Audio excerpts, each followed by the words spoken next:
Me llamo Camila y cumplí 34 años sentada a la mesa del comedor de mi madre, con las velas todavía sin encender, cuando la escuché inclinarse hacia mi padre y decirle en voz baja, pero no tan baja como para que yo no la oyera, que ya que estábamos todos reunidos, dijera a su hijo que fuera a cambiar las cerraduras de mi departamento.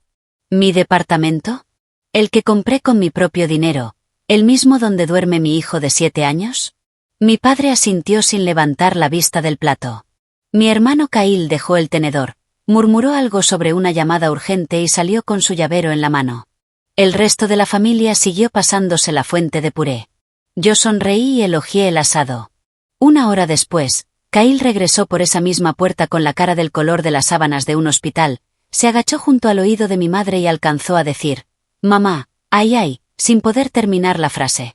Lo que nadie en esa mesa sabía era que yo ya entendía exactamente que lo esperaba en el estacionamiento de mi edificio, porque llevaba 6 semanas construyendo esa respuesta en silencio, desde que una tarjeta de débito rechazada en una farmacia me hizo tirar de un hilo que terminaba en una carpeta escondida en la vitrina de mi madre, y que revelaba lo que mis padres me habían estado haciendo durante 12 años. Vuelvo un poco atrás. 6 semanas antes de esa cena, mi vida era pequeña, tranquila y mía. Trabajo de noche en cuidados intensivos en un hospital de Dayton, así que sé mantener la calma cuando todo pita a mi alrededor. Turnos de 12 horas y luego a casa, a mi departamento en un pequeño complejo a 15 minutos de la casa donde crecí. Lo compré en 2021 y todavía recuerdo lo que sentí la primera vez que giré esa llave. 29 años y por fin una puerta que era solo mía. Ese verano mi hijo Noah tenía 7 años, todo codos y preguntas, aprendiendo a andar en bicicleta en el estacionamiento mientras mi vecino Walt lo animaba desde el porche. Walt es un policía jubilado de 68 años, con un perro viejo llamado Biscuit que vigila todo el complejo desde la mecedora. Los martes cruzaba la ciudad para cenar en casa de mis padres, porque los martes estaban en el calendario de mi madre, y lo que estaba en ese calendario ocurría quisieras o no. Esa semana ella me llamó 2 veces por mi cumpleaños. «Lo haremos aquí, solo familia», me dijo con una dulzura que no le escuchaba desde que yo era niña. Mi madre ha organizado cada fiesta que ha tenido esta familia, pero no me hacía una cena de cumpleaños desde que cumplí 12 años. Me dije que la gente cambia con la edad, y seguí lavando los platos. 2 días después, una máquina de tarjetas en la farmacia se encargaría de desarmar esa idea. Debo explicar cuál era mi verdadero lugar en esta familia, porque no era exactamente el de hija. Era la que resolvía todo. A los 16 leía las facturas de agua porque a mi padre se le cansaba la vista. A los 19 hice por primera vez los impuestos de mis padres, y lo seguí haciendo cada año. Cuando se rompía la calefacción, cuando el seguro vencía, cuando amenazaban con desalojar a Kyle, el teléfono sonaba en mi bolsillo. Mi madre tenía una frase para eso. Así es la familia. Mirando atrás, puedo contar apenas 3 veces en mi vida en que esa frase llegó sin un favor detrás. Lo curioso, lo que todavía me da vergüenza admitir, es que resolvía el papeleo de todos menos el mío. A los 18, mi padre puso una cajita metálica gris en su estudio y dijo que ahí guardaría mis documentos importantes. Mi partida de nacimiento, mi número de seguridad social, un bono de ahorro que me había dejado mi abuela. Se sintió como si alguien cuidara de mí.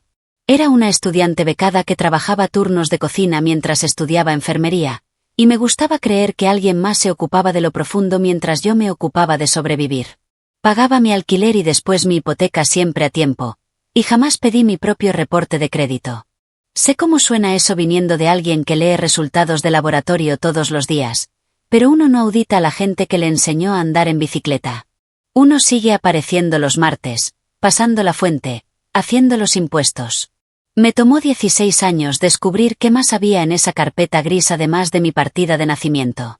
Me tomó una tarjeta rechazada empezar a entenderlo. Ocurrió en una farmacia un jueves por la tarde. Noah tenía una infección de oído. Yo sostenía el antibiótico en una mano y la tarjeta en la otra, y la pantalla marcó rechazada. Probé de nuevo. Rechazada. Usé la tarjeta de emergencia y salió una alerta de fraude. Había gente detrás de mí en la fila, mirando los caramelos con educada paciencia mientras a mí se me subían los colores a la cara. Pagué con billetes arrugados del fondo de mi cartera.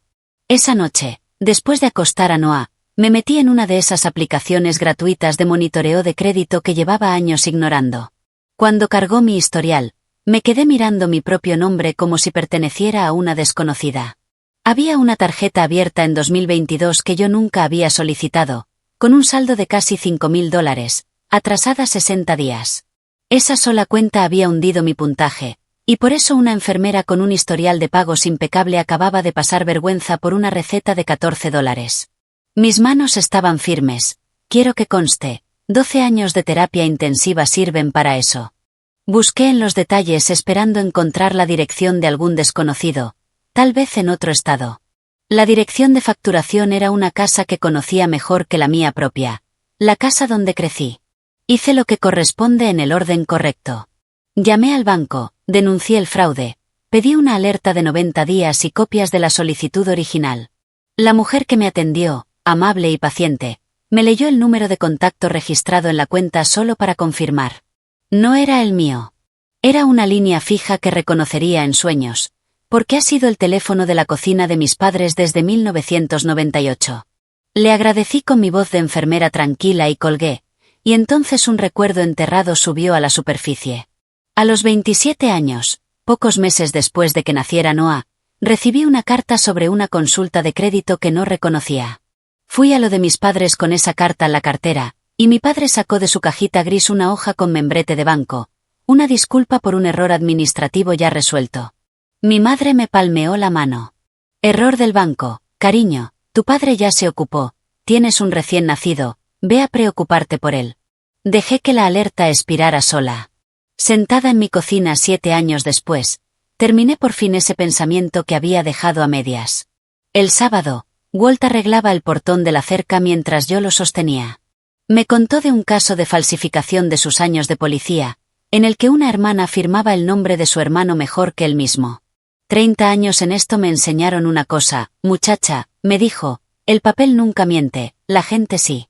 Estuve a un aliento de contarle todo ahí mismo, pero llevo tanto tiempo siendo la fuerte que pedir ayuda me resulta como desnudarme en público, así que hablé del cerco en su lugar.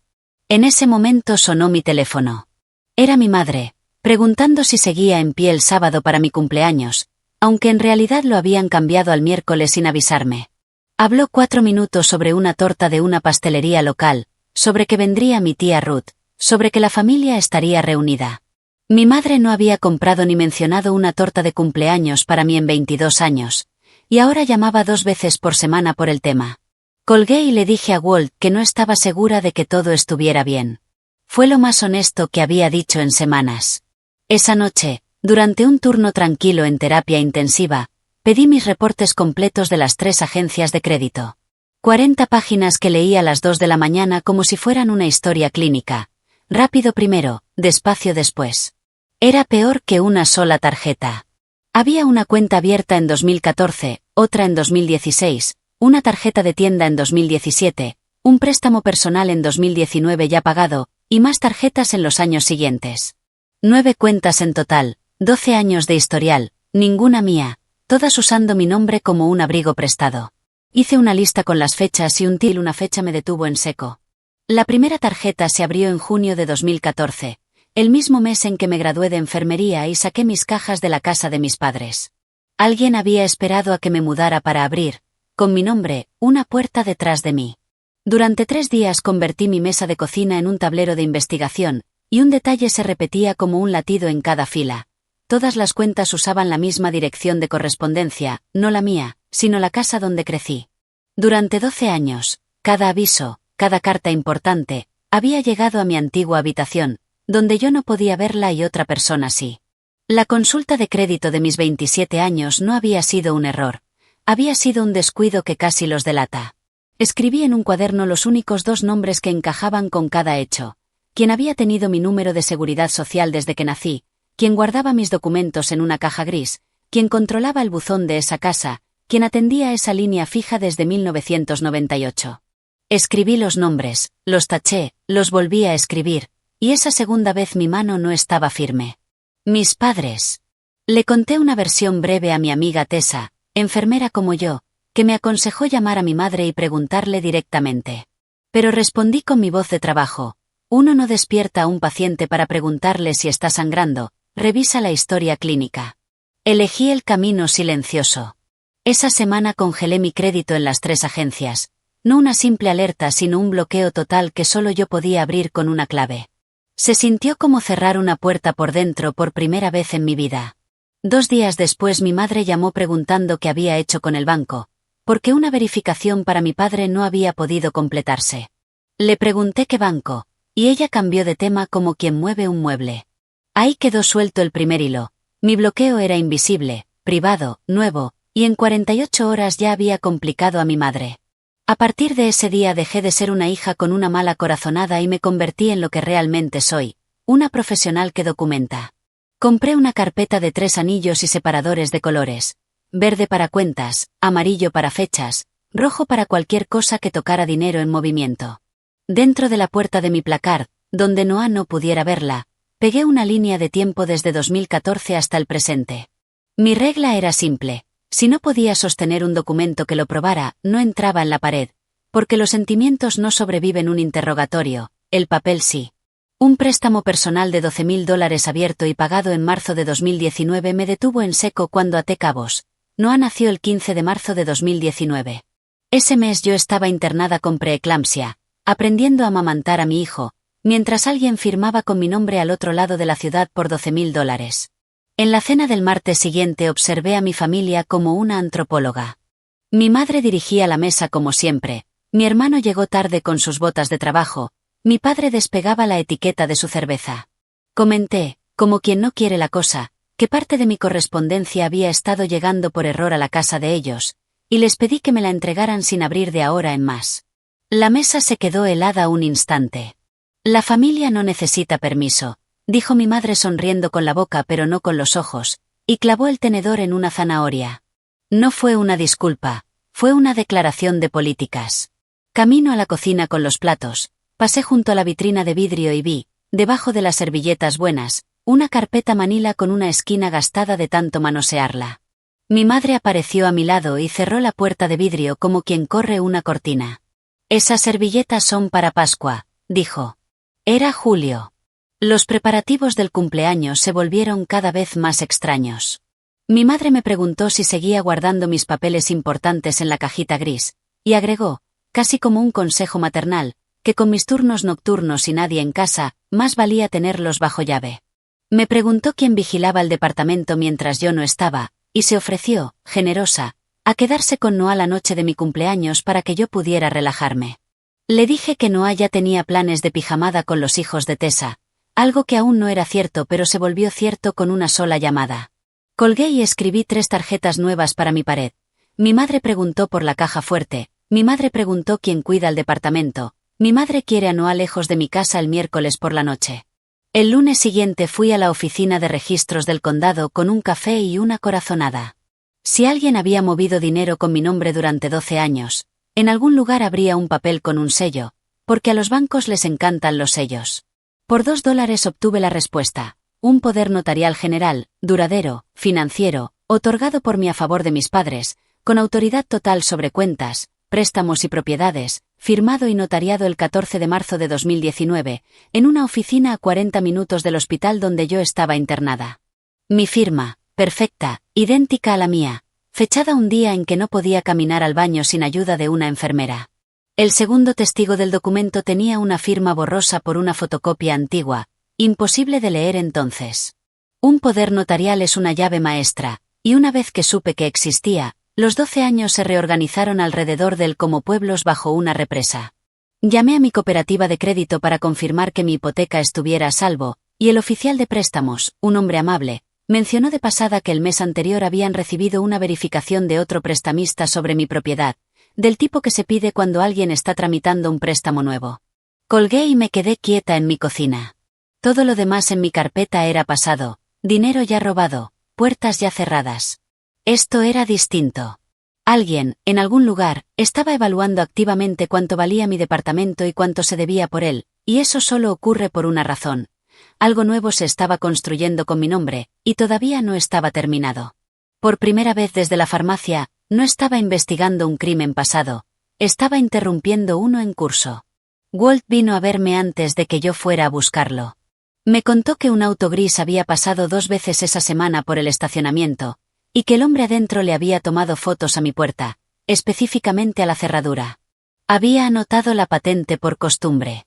Le conté una parte de la verdad, cuentas a mi nombre, un documento que no podía ser real, preguntas raras de mi madre sobre la caja fuerte. Escuchó sin pestañear y dijo la frase más útil que había escuchado en 6 semanas. No necesitas un hombro, necesitas un número de expediente. Hizo una llamada a un viejo colega todavía en actividad. El auto pertenecía a una cerrajería comercial de la ciudad. La última cena del martes antes de mi cumpleaños fue la más dulce en años, y por eso supe que nos acercábamos a algo. Mi madre había encargado una torta de 3 pisos, mi tía Ruth confirmó su asistencia, hasta pusieron un mantel que nunca había visto planchado. Mi hermano llegó puntual, con su camioneta reluciente, y comentó lo bien que andaba desde que le sacó ese préstamo de encima. Mi madre sonrió hacia los vegetales y el comentario pasó como si fuera clima. Lo anoté de todas formas. Noah, coloreando al final de la mesa, preguntó con la sinceridad de un niño de 7 años porque la abuela tenía llave de su casa. La familia no necesita permiso, cariño, respondió mi madre, la misma frase, la segunda vez que la escuchaba. Pero de camino a casa fue la llave lo que no dejaba de darme vueltas. Se la había dado yo misma en 2021, cuando me ayudó a colgar cortinas, pero yo había cambiado la cerradura en 2023 después de mi divorcio. La llave de mi madre abría una puerta que ya no existía, lo cual significaba que si quería entrar, necesitaría a un profesional, digamos, uno con un auto gris. Esa noche me quedé ayudando con los platos, y quedé sola unos minutos en el comedor mientras mi madre atendía una llamada en el porche. La carpeta seguía bajo las servilletas de Pascua. No voy a disfrazarlo, la abrí, porque para entonces ya me lo había ganado. Adentro estaba mi nombre, página tras página de renglones, con una firma practicada una y otra vez, torpe al principio, perfecta al final, más suave que mi propia letra en un turno nocturno. Era un ensayo, no un impulso desesperado de un mal mes, sino una práctica sistemática de años. Debajo de esas hojas había estados de cuenta bancarios a nombre de mi abuela, fallecida en 2021, de sus últimos 2 años de vida. Escuché la puerta corrediza del porche y fotografié todo lo que pude con el teléfono antes de que mi madre volviera, radiante todavía por su llamada. Esa noche, en casa, revisé esas fotos con la atención que merecían. Mi abuela había vivido sus últimos años en casa de mis padres para que la cuidaran, y recuerdo que la familia se reía con cariño de que se ponía olvidadiza con el dinero. Los estados de cuenta no se reían. Mostraban retiros mensuales de una tarjeta de cuidadora, pequeños como para parecer compras de supermercado, constantes como una marea. Calculé la suma, $23.000 en 2 años, de la pensión de una maestra jubilada. El último retiro se hizo 4 días antes de que ella muriera. Mi abuela no estaba perdiendo la memoria, estaba escondiendo lo último que le quedaba en la única bóveda en la que confiaba, un certificado de depósito de $40.000 que nadie podía tocar, y que me dejó a mí en su testamento, el cual se convirtió en el pago inicial de mi departamento. No había perdido su dinero, lo había protegido de su propia nuera hasta el final, y luego me había entregado esa bóveda a mí. Llevé la carpeta completa a la unidad de delitos financieros de la policía local. La detective que me atendió, una mujer compacta de mediana edad, la leyó durante 20 minutos sin decir palabra, y su primera pregunta no fue sobre mis padres, sino quién más tenía copias. Le dije que un banco. Asintió con aprobación. Le pregunté si había confrontado a alguien, y le dije que no, que nada había cambiado en mi comportamiento. Eso es inusual, comentó, casi nadie puede hacer eso. Le dije que sedar pacientes es mi trabajo, mantener la calma también. Entonces deslizó de vuelta hacia mí la nota sobre la verificación de mi propiedad y dijo la frase que cambió todo. Todo esto es historia, quizás procesable, pero historia. Esta página es distinta.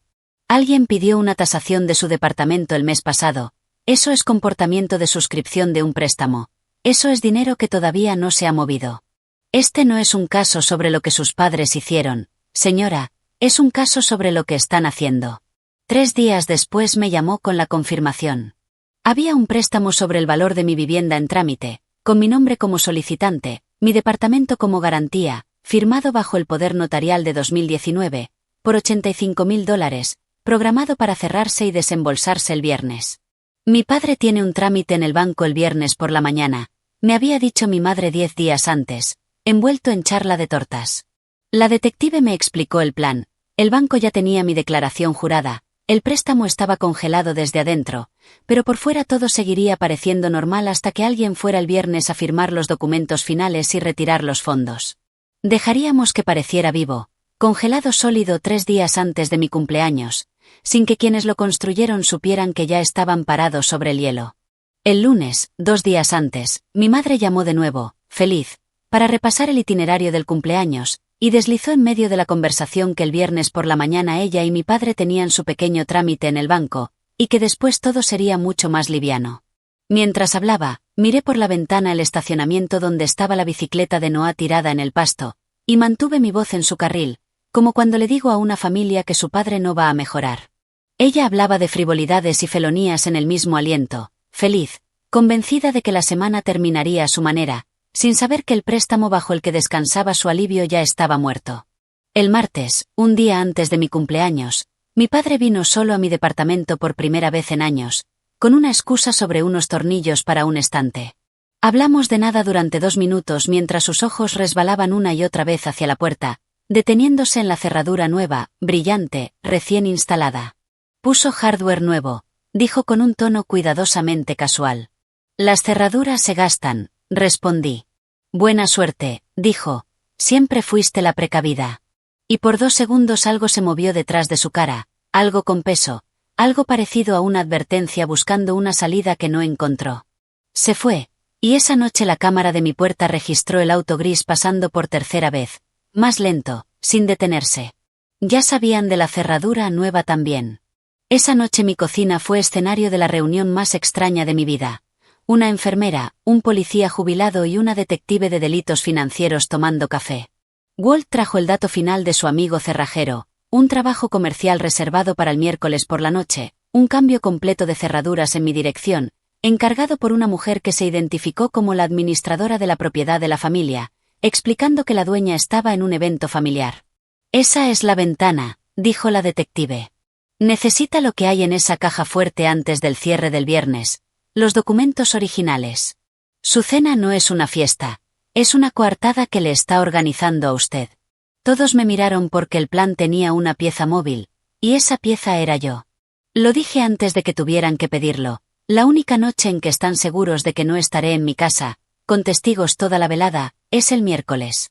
Iré a mi cena de cumpleaños, sonreiré y comeré el pastel de limón. Quiero que quede claro que no tendí ninguna trampa, no inventé nada. No sugerí nada. Ellos armaron este calendario solos, reservaron al cerrajero solos, eligieron mi cumpleaños solos. Lo único que hice fue no advertirles. Esa noche, sin poder dormir, terminé de cruzar los estados de cuenta de mi abuela con el calendario familiar, y el patrón contaba una historia en 3 actos. La llegada de mi abuela a esa casa y el inicio discreto de los retiros, el aumento gradual con 2 intentos fallidos donde la cuenta apareció brevemente bloqueada, prueba de que ella luchó, 83 años, sin aliados en esa casa, y aún así encontró la forma de bloquear su propia cuenta 2 veces, hasta que alguien con una tarjeta de cuidadora y una voz dulce la volvía a desbloquear. Y en todo ese tiempo, ella nunca dejó de proteger el certificado de $40.000, la única fortaleza que una maestra jubilada supo construir, la misma que ahora sostenía mi departamento. Mi madre quería entrar a mi casa antes del viernes, a mi caja fuerte, tras mis papeles, y entendí que en su contabilidad ella no estaba robando, estaba cobrando. La última fortaleza de mi abuela había vuelto a tener muros, y la misma mujer estaba otra vez en la puerta con la misma voz de miel. Bajo los estados de cuenta de mi abuela había algo más que necesité tiempo para procesar. Un aviso de ejecución hipotecaria de la imprenta de mi padre en 2008, y detrás, un borrador manuscrito de una carta suya a un banco, torpe, tachado, reescrito, rogando cualquier plazo con tal de conservar la casa porque su madre vivía con ellos y sus hijos no debían cambiar de escuela. Y en el margen, con la letra de mi madre, pequeña y definitiva como un sello, deja de rogar, yo me encargo. Entendí lo que significaba esa nota al margen, una coronación. En algún momento de 2008, mi padre se arrodilló en papel y mi madre pasó por encima de él y tomó las riendas de la familia, y él quedó tan aliviado de que alguien más cargara la vergüenza que nunca volvió a preguntar cómo se encargaba de nada. Sentí, por un minuto, algo de lástima genuina por mi padre, un hombre ahogándose en 2008 que agarró la primera cuerda, aunque tuviera un anzuelo. Pero la vergüenza explica la primera firma, no explica los 11 años siguientes de renovaciones y silencios elegidos. El miércoles amaneció caluroso y azul, un día de julio ordinario. Hice panqueques, Noah negoció uno extra, y salimos con la bicicleta al estacionamiento donde Walt ya vigilaba con su café, fingiendo que no vigilaba. Noah dio su primera vuelta completa sin poner el pie en el suelo, y me miró con la cara abierta preguntando si lo había visto. Lo vi todo, mi amor, le dije. Preparé su bolso para la pijamada, y en el auto me preguntó si aún con la fiesta de la abuela él tendría pastel. Le dije que en lo de Tessa habría algo mejor que pastel, y aceptó el trato. Lo abracé más tiempo del necesario en la puerta de Tessa, y ella no hizo preguntas, solo dijo que lo dejara todo el tiempo que hiciera falta. En mi departamento vacío, con la caja fuerte llena de papeles falsos, la cerradura nueva brillando y la cámara despierta, hice un último repaso de la carpeta antes de vestirme, como se revisan los signos vitales antes de un cambio de turno. Ahí encontré una página que casi había pasado por alto, un aviso de consulta de crédito de 5 semanas atrás, disparado por una solicitud de tarjeta, a nombre de mi hijo Noah, 7 años, un número de seguridad social que yo misma había visto emitir en el hospital. El plan no solo seguía abierto, tenía un capítulo nuevo, y ese capítulo era mi hijo. La misma jugada que me hicieron a mí en 2014, la cuenta plantada temprano, la cosecha programada para dentro de décadas, y ni siquiera habían esperado a que se le cayeran los dientes de leche. Congelé el crédito de mi hijo en las 3 agencias, fotografié las confirmaciones y llamé a la detective, que me dijo que un menor cambia todo, que los jueces leen esa página primero. Colgué, me vestí y entendí que ya no estaba haciendo esto solo por mí. La llamada final de la detective fue breve. Sus agentes estarían en el estacionamiento desde las 6, 2 autos sin identificación cubriendo la puerta y la corrediza. Mi tarea era simple: llegar a las 6:30, ser vista, ser normal, mantener el teléfono boca abajo y la cara puesta. Una sola regla, dijo: pase lo que pase en esa mesa, no advierta, no demore, no ayude. No es policía, es una invitada en su propio cumpleaños. Lo único que puede hacer mal esta noche es participar. Le respondí que llevaba 34 años entrenando para el papel de mujer callada en una mesa. Entonces vaya y gradúese, dijo, y colgó. Estacioné detrás del auto de mi tía y me quedé un instante mirando la casa donde crecí, la luz del porche encendida, la silueta de mi madre cruzando la ventana con los platos buenos. En algún lugar, una camioneta de cerrajería revisaba el reloj. También lo hacía la detective. También yo. Mi madre abrió la puerta antes de que golpeara, me abrazó con los 2 brazos y sentí, bajo la lana familiar de su suéter, lo pequeña que en verdad era esa mujer que había reorganizado 12 años de mi vida con un teléfono fijo y una lapicera. La casa estaba decorada de punta a punta, el mantel especial, las velas de mi tía, la torta de limón en su caja como una rehén. Mi tía Ruth me abrazó, me dijo que se me veía cansada de esa manera que en realidad significa querida, y me deslizó una tarjeta que no quería que mi madre viera.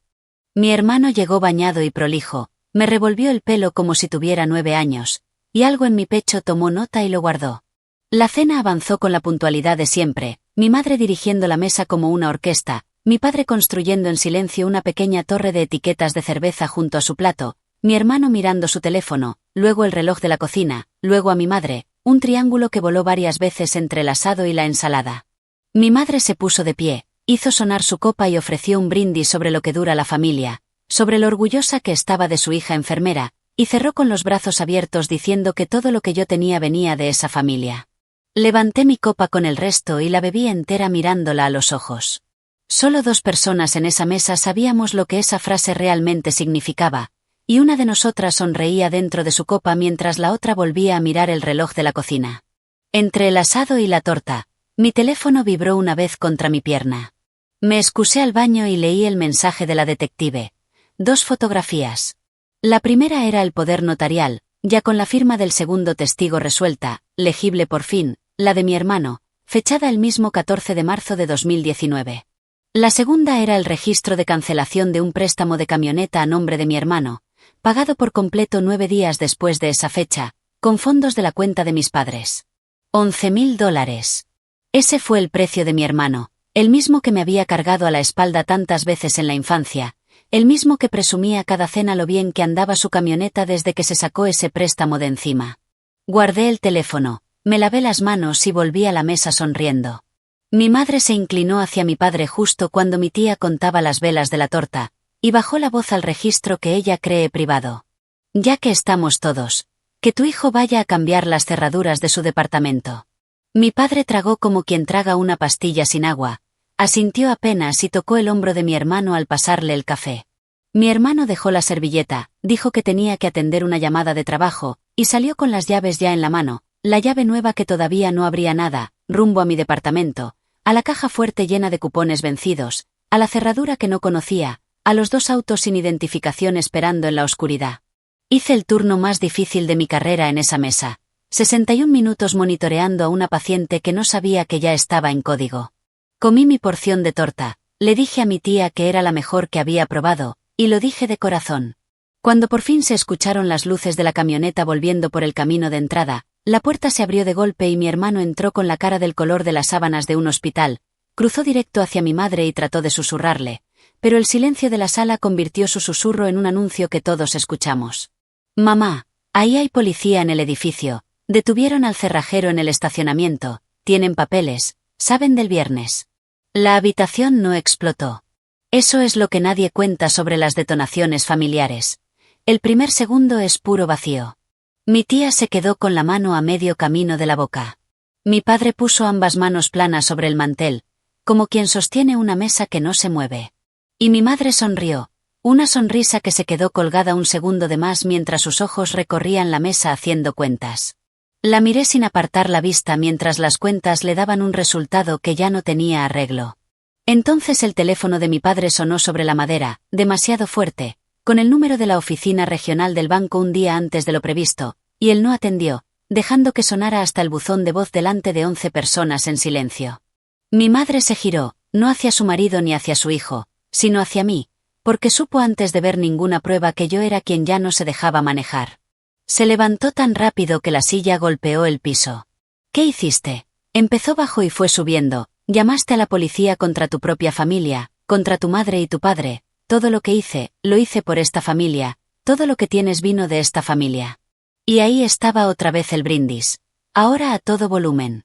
Me quedé en mi silla, las manos sobre la servilleta, y usé la voz que uso a las 2 de la mañana cuando una familia le grita a un monitor, la que no necesita subir de tono.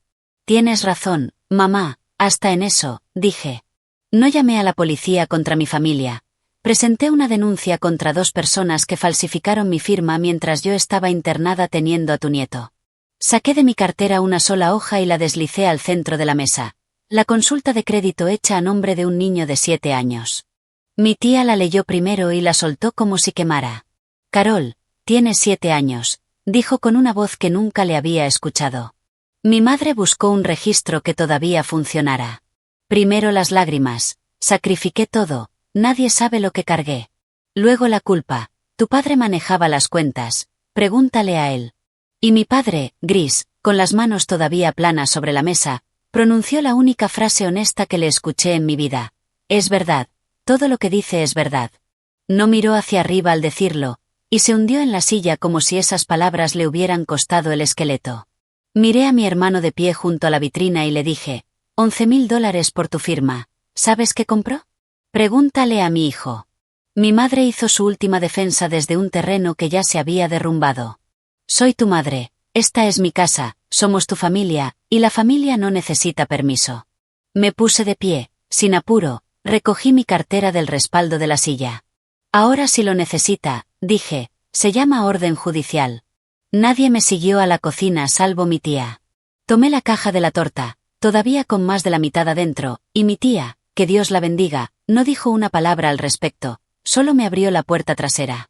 Le dije que una vez, a los 12 años, me había comprado mi propia torta con dinero de niñera porque ese año el presupuesto estaba ajustado, y que esta noche solo estaba llevándome lo que era mío. Ella me tomó la cara con las 2 manos y me dijo que la llamara cuando quisiera, que lo decía en serio. Detrás de nosotras, la voz de mi madre ya había encontrado el teléfono, el nombre de mi padre y la palabra abogado, en ese orden. Manejé los 15 minutos de vuelta con las ventanillas abiertas y la torta bien sujeta en el asiento del acompañante como una buena ciudadana. El estacionamiento estaba en calma otra vez. La camioneta del cerrajero hacía rato que se había ido, Un solo auto sin identificación seguía apostado al fondo, con la paciencia de lo que eventualmente se cobra. En su ventana, Walt estaba de pie con una taza, y al pasar bajo la luz de la calle me hizo un gesto pequeño y formal, el saludo de un policía al final del turno. Biscuit golpeó la cola una vez contra el vidrio. Mi cerradura nueva giró suave como seda, la primera puerta que en toda mi vida fue solo mía. Las semanas siguientes avanzaron como avanza la justicia real, en papel, a la velocidad de una impresora. Presentaron cargos por fraude de identidad, falsificación y robo contra mi madre, y por falsificación y complicidad contra mi padre. La orden judicial sacó la carpeta Manila de la vitrina en una bolsa de evidencia, hojas de práctica incluidas. Mi hermano se presentó al tercer día con un abogado y lo contó todo, el mostrador del notario, el préstamo de la camioneta, la noche del miércoles, y se convirtió en testigo cooperante, lo cual le costó un delito menor y una deuda que ningún tribunal puede calendarizar. Los $85.000 nunca se desembolsaron. El título de mi departamento quedó limpio. Las 9 cuentas se fueron borrando una por una de mi historial, cada carta de cancelación archivada detrás de su separador rojo. En su audiencia, mi madre se declaró inocente y le dijo al juez que todo era un malentendido familiar. El sistema que ella había manejado durante 12 años finalmente leyó su expediente completo. 3 meses después, un sábado de octubre, mi mundo entero cabía en un estacionamiento, y era suficiente. Noah daba vueltas cada vez más rápido en su bicicleta mientras Walt le gritaba tiempos que claramente inventaba y Biscuit arbitraba desde el pasto. Tessa pasó con café y se quedó 1 hora en el escalón. Mi correo llega ahora a una sola dirección, la mía, y abro cada sobre el mismo día que llega, lo cual suena a poco a menos que hayas vivido esta historia, en cuyo caso sabes que es todo el premio. Mi tía llama cada domingo después de misa, a veces hablamos del caso, casi siempre de recetas de pan y de las notas de ortografía de Noah, que resulta ser su propia forma de medicina. Mis primos me mandan tarjetas graciosas. La familia, resultó, nunca fue la gente sentada a la cabecera de la mesa, sino la que se levanta de ella cuando llega la verdad. No atiendo las llamadas del abogado de mis padres, y hay un número que dejé sonar 2 veces sin guardar. Mi hermano me escribió en septiembre, un mensaje largo, cuidadoso, lleno de disculpas. Lo leí de pie en la cocina y después seguí cocinando.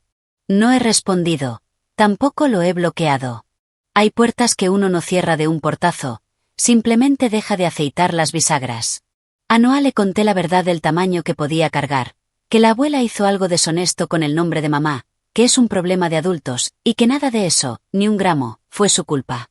Lo pensó un día, preguntó si Biscuit podía ir a su cumpleaños, y siguió adelante, porque los niños de 7 años tienen un instinto perfecto para lo que realmente importa. Su crédito seguirá congelado hasta que cumpla 18. El bono de ahorro de mi abuela cuelga enmarcado sobre mi escritorio, no por el dinero, sino por la firma, la suya, y solo la suya, sobre su propio papel. La semana pasada Noah preguntó por qué estaba ahí colgado, y le dije que una señora callada y sabia guardó algo a salvo toda su vida y nos lo regaló. ¿Como un tesoro?, preguntó.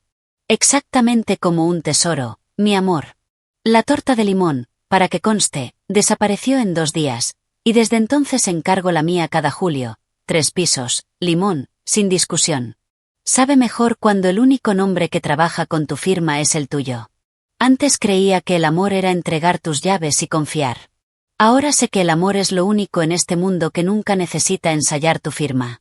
Esta es mi historia, 12 años de estados de cuenta, una carpeta Manila y un cerrajero que nunca llegó a taladrar nada.